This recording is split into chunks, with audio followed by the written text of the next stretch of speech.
विधानसभा चुनाव परिणामों को लगभग 2 माह का समय हो गया है और ऐसे में विधायक की कार्यशैली को लोग किस तरह से देख रहे हैं। इस वक्त हम जो है ग्राउंड रिपोर्ट देने के लिए बडकल विधानसभा क्षेत्र पहुंचे हैं, जहां बडकल से विधायक धनेश अदलखा का जनता दरबार लग रहा है। और देखिए, ये कार्यालय है धनेश अदलखा का और यहाँ पर लोगों का जमावड़ा लगा हुआ है। चंडीगढ़ और चंडीगढ़ की जिम्मेदारी पूरी करने के बाद फिर फरीदाबाद और अपने विधानसभा क्षेत्र में लोगों की उम्मीदों पर खरा उतरने के लिए लगातार विधायक प्रयास कर रहे हैं। ऐसे में बडकल की स्थिति को कहां देखते हैं? क्या 2 महीने के कार्यकाल में विधायक धनेश अदलखा की कार्यशैली को लेकर लोग संतुष्ट हैं या फिर उम्मीदों पर खरा उतरना अभी भी बाकी है? पब्लिक से भी बात करूंगी और यहाँ बताएंगे आपको रूबरू होते हुए कि आखिर कार्यशैली क्या कहती है। धनेश जी हमारे साथ है सर। 2 महीने लगभग पूरे हो चुके हैं, क्या कहेंगे सर? क्या रिपोर्ट कार्ड की अगर बात करें तो 2 महीने हालांकि बहुत छोटा सा समय है, लेकिन अनुभव और रिपोर्ट कार्ड क्या कहता है धनेश अदलखा का? मैं डेली एक एक दिन काउंट करता हूँ, आप इतनी जल्दी मेरे 60 दिन पूरे मत करो जी। अभी लगभग 8 अक्टूबर को रिजल्ट आया, 8 नवंबर को 1 महीना, अभी 8 दिसंबर में बहुत दूरी है जी। ये तो 3 दिन बच रहे हैं। तो मेरा जो टारगेट था, यानी हर दिन का टारगेट लेकर चलते हैं 100% कि आज ये कंप्लीट करके चलना है। जितने भी मेरे 1 number 2 number 3 number 5 number 21 ABCD 45 46 कोई भी पार्क है, उन सब के एस्टीमेट तैयार हो चुके हैं। पार्क की बाउंड्री, फुटपाथ, जिम, झूला और कनॉपी और उसमें इलेक्ट्रिफिकेशन का पार्क, इन सब के वर्क ऑलरेडी मतलब मैंने पिछले 10 दिन के अंदर एक एक करके कमिश्नर के पास भिजवा दिए हैं। मेरा टारगेट ये है कि 18 जनवरी को जब मेरे 100 दिन पूरे होंगे, जो मेरा एक प्रॉमिस था कि 100 दिन, तो मैं लोगों से एक ही चीज पूछूंगा कि आपने जिस काम के लिए मुझे विधायक चुना जी, मेरी प्राथमिकताओं में सीवर, पानी, लाइट, पार्क और इंक्रोचमेंट को रिमूव करना एक प्राथमिकता के तौर पे मैंने दिया। शहर को अगले 20 से 25 दिन में, क्योंकि 10 दिन मेरे जो अभी रेप लगा हुआ था, कंस्ट्रक्शन बंद थी, उस कारण दिक्कत रही। अगले 20 दिन 25 दिन के अंदर लोगों को ये नजर आएगा कि काम शुरू हुआ और उसका सिस्टम जो है लोगों के द्वारा हर पार्क के अंदर 5 आदमी की कमेटी बनाई गई है, वो उसी का वर्क सुपरवाइज करेगी। जब तक वो 5 आदमी साइन नहीं कर देंगे तब तक उस ठेकेदार की पेमेंट नहीं हो, ये तय हो। धनेश जी, शहर जाम मुक्त हो इसके लिए लगातार अतिक्रमण पर कार्रवाई की जा रही है, लेकिन अगर जैसे नीलम बाटा रोड देखें, वहां पर इस कदर कब्जे हैं लोगों के कि आम व्यक्ति भी अगर किसी मजबूरी में भी वाहन पार्क करे तो जो वहां पर व्यावसायिक गतिविधियां चल रही हो पार्क नहीं करने देते हैं। इसके अलावा सौंदर्यकरण पर भी धब्बा हम उसको कह सकते हैं कि वहां पर है, तो उसके लिए भी कोई प्लानिंग आपने की हुई है या ये ऐसा ही है कि रेहड़ी पटरी वालों पर ही अभियान? नीलम फ्लाईओवर से उतरेंगे जी, तो आपको नीलम फ्लाईओवर से बीके चौक आने पे ना चाहते हुए 15 से 20 मिनट लग जाते हैं जी। लेकिन हमने 2.5 करोड़ रुपए की लागत से FMDA के द्वारा नीलम फ्लाईओवर से उतरेंगे, जिस मौके पर रोड पे चल रहे हैं वो यू टर्न के लिए यूज होगी, उसके साथ नाला और जो फुटपाथ है उस पर सीधा रोड पोस्ट ऑफिस के वहां जाके निकलेगा। जो सीधा जाना चाहता है उसके लिए भी कोई दिक्कत नहीं होगी, जिसको यू टर्न लेनी है उसको भी दिक्कत नहीं होगी। ऐसे ही बीके की तरफ से ही होगा, इसलिए वहां जब रोड बन चुकी होंगी, सब कुछ कंप्लीट हो चुका होगा तो अतिक्रमण होगा ही। ग्रीन बेल्ट पर रसूखदारों के कब्जे ये अक्सर सुनने में आता है, नीलम बाटा रोड इसका प्रत्यक्ष उदाहरण है सर। तो रसूखदारों का रसूख चलेगा या जनता की आवाज चलेगी? रसूखदारों का रसूख चलना खत्म हो जी, टाइम बीत गया। काम करिए, व्यापार करिए, मैं किसी के व्यापार के खिलाफ नहीं, लेकिन जो चीजें मेरे ट्रैफिक को दिक्कत करती हैं वो नहीं छोड़ूंगा। और खासकर शहर के सौंदर्यकरण को भी। सौंदर्यकरण तो 100% चाहिए, क्योंकि इस NIT का नक्शा 1 नंबर 2 नंबर 3 नंबर 5 नंबर का आप नक्शा उठा के देखेंगे जी, आज के आर्किटेक्ट भी ऐसा नक्शा बनाने के काबिल नहीं है। लेकिन जिसने भी ये नक्शा बनाया, जिसने शहर को बसाया, उसकी सोच बहुत बड़ी थी। उस सोच को वापस अभी आप देखना, सबसे पहले तिकोना पार्क से लेकर के और चिमनी बाई वाली जो रोड बनेगी उस रोड को इस फरीदाबाद का हर व्यक्ति देखने के लिए आएगा। 100 दिन के अंदर ही आएगा, ये भी गारंटी है। उसके बाद धीरे धीरे जो भी चिमनी बाई धर्मशाला से मुल्ला होटल के लिए जाते हैं, फिर उसके बाद इधर मस्जिद पे आ जाते हैं। आप जहां भी देखेंगे आपको एक अलग ही चीज नजर आएगी। तीसरी बात, बड़कल के अंदर गुड़गांव जाने वाला व्यक्ति न बाटा से उतरेगा न बड़कल से उतरेगा, उसके लिए पूरा एलिवेटेड पुल की तैयारी कर दी।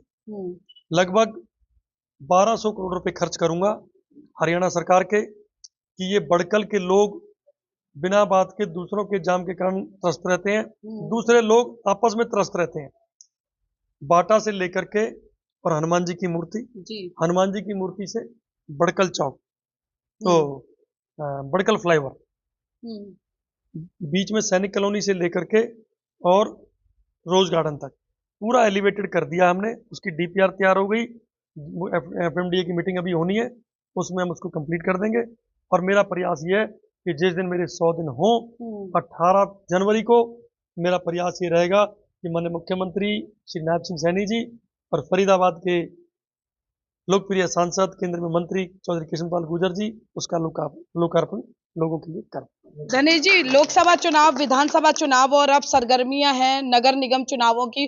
पहले तो लोग समझ नहीं पा रहे हैं कि चुनाव होंगे कब। सरकार, विपक्ष कह रहा है सरकार नहीं चाह रही है, कोई डर है, लेकिन आप क्योंकि हरियाणा तक आपकी अच्छी, कांग्रेस ये बताए, फैसला कर ले कि सिंबल पे लड़ाने को तैयार है या घर बैठ लिए। अभी कुछ बच रहा है क्या? आप बता देंगे कब चुनाव है, तो हो सकता है कुछ कांग्रेसी बीजेपी की निशान पर ही लड़ लें चुनाव।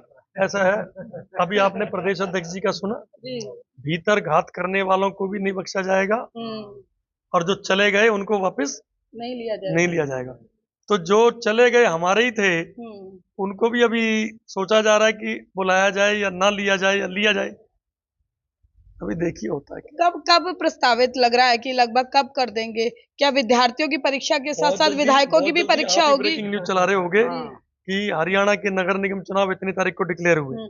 कितना ही समय रह गया बस। चर्चा है कि फरवरी में शायद हो सकते हैं, क्योंकि अगर आगे कराएंगे तो बिजली पानी बड़ी परेशानी होते हैं। बैक काउंट कर लीजिए, आप ही के चैनल दिखा रहा होगा कि हरियाणा की नगर निकाय के चुनाव डिक्लेयर हो गए। धनीश जी, इसी से जुड़ा मेरा एक सवाल है, क्योंकि चुनावों में बहुत सारे आपके समर्थक थे और टिकट भी मांग रहे होंगे, तो ऐसे में कैसे तालमेल बिठाएंगे, किसको यस और किसको नो कहेंगे? मैं कोई टिकट देने वाला हुई नहीं, मेरी पार्टी तय करती है। लेकिन विधायक से तो पूछा जाता है सर कि किसको टिकट दे। सारी आंखें बराबर है जी, मेरे लिए तो सारे कार्यकर्ता बराबर है। पार्टी ने फैसला लेना है किसको टिकट देनी है, किसको। किसी की पैरवी तो करोगे आप कि नहीं करोगे? पैरवी, मेरी पैरवी तो मेरे चौधरी कृष्णपाल गुर्जर जी ने करी।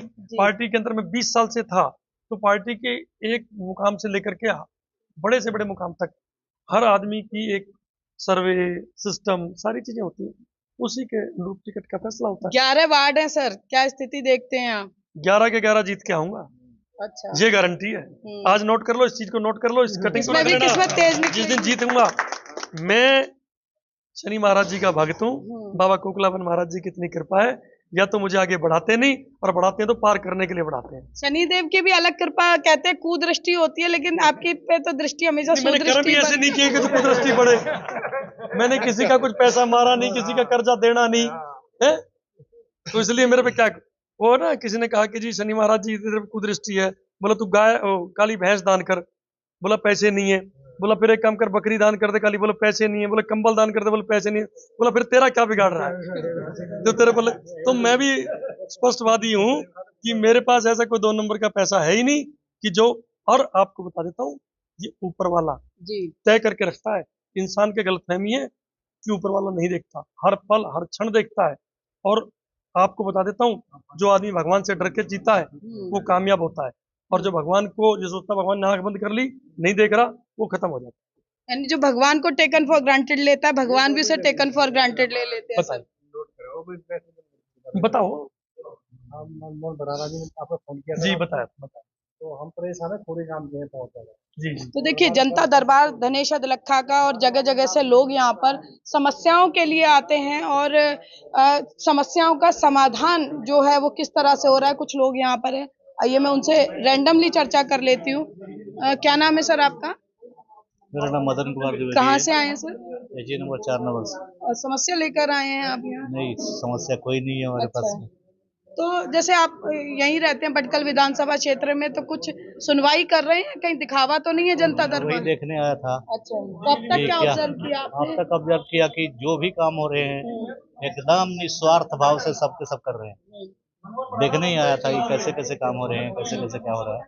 किसी के साथ कोई भेदभाव नहीं है, चाहे वो छोटा है बड़ा है कैसा भी। क्या नाम है भैया आपका? जगवीर सिंह कहाँ मलिक, से आए हो? एसडीएम नगर से। आप भी एसडीएम नगर से, तो आप ऑब्जर्व करने आए हो या समस्या लेकर आए नहीं, हो? समस्याएं हैं, आते हैं, हमारे ट्यूबवेल वगैरह की हैं जो हाँ, काम होता है समय से। हो रहा है हो रहा काम? है। दिखावा तो नहीं है, ऐसा ना, नहीं ना, है कि भीड़ ऐसा- जमा कर लियो विधायक ने? ऐसा तो नहीं है? कुछ नहीं है। जी बिल्कुल, देखिए लोग लगातार आ रहे हैं और 100 दिन का रिपोर्ट कार्ड पेश करेंगे विधायक धनेश अदलखा। ये दावा किया, आप देखना ये है कि लगभग 2 माह कार्यकाल के लगभग पूरे होने जा रहे हैं, तो ऐसे में 100वें दिन तक की उपलब्धियां क्या होंगी धनेश अदलखा की। फिलहाल जोर इस बात पर दिया गया है कि चुनावों के दौरान जो वादे उन्होंने जनता से किए थे, उन वादों को जल्द से जल्द वे पूरा कर सके। कैमरा पर्सन शिवम के साथ फरीदाबाद से पूजा शर्मा, पंजाब केसरी टीवी।